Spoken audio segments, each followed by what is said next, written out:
السبب الأول أن أقاوم موجة اليأس التي انتشرت بين المسلمين في الزمن الأخير، والظن القائم أن الدين دائما في إدبار، وأن الكفر في إقبال، وأننا في آخر الزمان،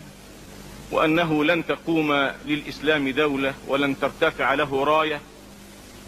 وعززوا هذا الفهم أو الوهم بأحاديث وردت